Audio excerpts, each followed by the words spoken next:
অরিজিনালটা একদম অরিজিনাল। দেখলেন না সকালে পারলাম না, এই পানির তো ডাললাম, ডালে ডাল আসছে একটু আগে শুনে রস খেতে। কতটুকু রস আছে? আটটা, 8:30টা। 8:30। কতক্ষণ লাগবে এই রস মানে ঘুরে পরিণত হইতে? আধা ঘন্টার বেশি। আসসালামু আলাইকুম। আগামীকাল রাত্রেবেলা আমরা ঘুমায় পড়ছিলাম, দেন হচ্ছে আমরা এইখান থেকে আবার সকালবেলা ঘুম থেকে ওঠার পরবর্তীতে আমরা এইখান থেকে সবাই এখন খাওয়া দাওয়ার জন্য প্রিপারেশন করতেছি অ্যান্ড এইখান থেকে খাওয়া দাওয়া করতে যাব।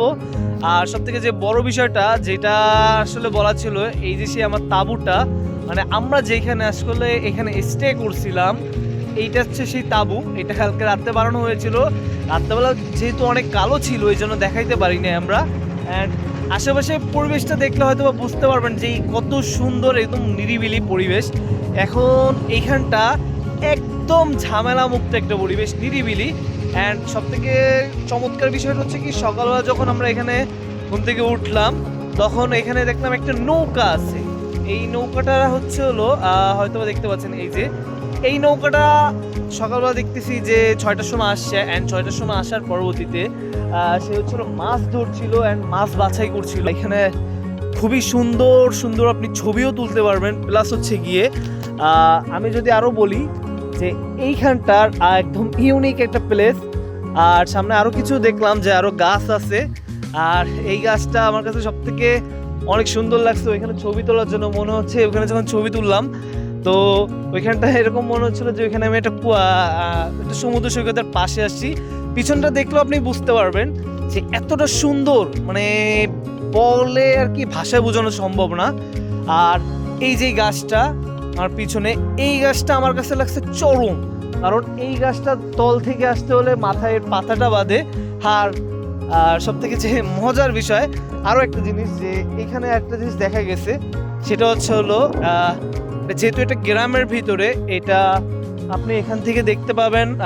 এই যে আমার পিছনে খেয়াল করে দেখেন, এই যে এই একটা যে ঘর, এই ঘরটা এখানে জাস্ট একটা নর্মাল ঘর না, এখানে হচ্ছে গুড় তৈরি করা হয়। যেহেতু এটা সিজন চলতেছে, এই সিজনে আপনি গুড় তৈরি, মানে যতগুলো গুড় পেয়ে থাকেন অরিজিনাল খাঁটি গুড়, সবগুলো কিন্তু এখান থেকে আসলে এটা সার্ভিস দিয়ে থাকে।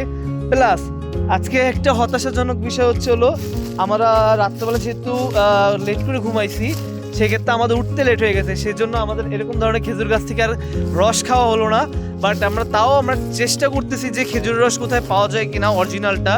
যেহেতু খেজুরের রস তো দুই প্রকার হয়ে থাকে, একটা হচ্ছে গুড় বানানোর জন্য করে থাকে, একটা হচ্ছে নর্মালি খাওয়ার জন্য। তো একটা জিনিস দেখা যাচ্ছে এখানে কিছু বোতল, আমি দেখাচ্ছি। এই যে এখানে কিছু একটা বোতল দেখতে পারবেন, এই যে বোতলটা, এই যে বোতলগুলা, এইটা হচ্ছে আমাদের খাওয়ার যে রসগুলা এগুলোতে আপনার রাখা হয়। তো এইগুলো সবগুলো খালি দেখতেছি। অ্যান্ড সব থেকে মজার বিষয় হচ্ছে, আমাকে পক্ষে হয়তোবা আর খেজুরের রস খাওয়াটা সম্ভব হবে না, বাট সব থেকে মোরাল অফ অ্যান্ড সব থেকে মজার যে সিচুয়েশনটা ছিল, কালকে নাইটে যখন আমরা স্টে করতেছি এখন পর্যন্ত আমরা যেইভাবে আমরা কি পার করতেছি আসলে খুব ইউনিক ছিল। আর এখানে হচ্ছিল আবার নদী, মানে এখান থেকে হয়তো এই যে জোয়ার ভাটার পানি আসা যাওয়া করে। আর সব থেকে বড় বিষয়টা হচ্ছিল, পিছনে দেখলাম ইটের ভাটাও আছে একটা, ওই যে ইটের ভাটা, প্লাস হচ্ছে এখানে ইট রাখা ছিল, এখানে হয়তো ইটের ভাটারও কাজ করা হয়। তো সব থেকে মজার বিষয়টা হচ্ছিল এখানটা একদম ইউনিক প্লেস, একদম নিরিবিলি প্লেস।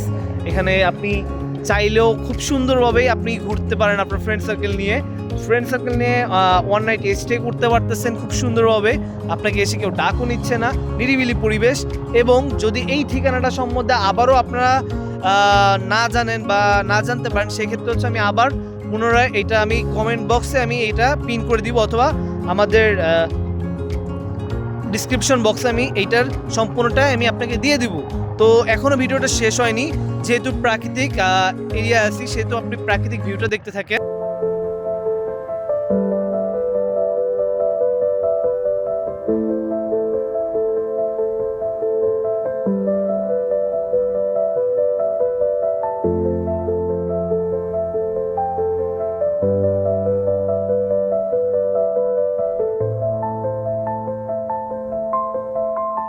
আমাদের ক্যাম্পিং শেষ অ্যান্ড আমরা এখান থেকে এখন বাড়ির দিকে রওনা দিচ্ছি। আর ঠিক যেভাবে আসছি ওইভাবে রওনা দিব। এখানে কোনো পেইনই ছিল না আমাদের, একদম খুব ইজিলিভাবে আমরা এখান থেকে চলে যাচ্ছি। তো সবাই দোয়া করবেন, সুস্থ থাকবেন এবং আমাদের পরবর্তী ভিডিওর জন্য অপেক্ষা করবেন। লাইক অ্যান্ড সাবস্ক্রাইব করে আমাদের সাথেই থাকবেন। ধন্যবাদ।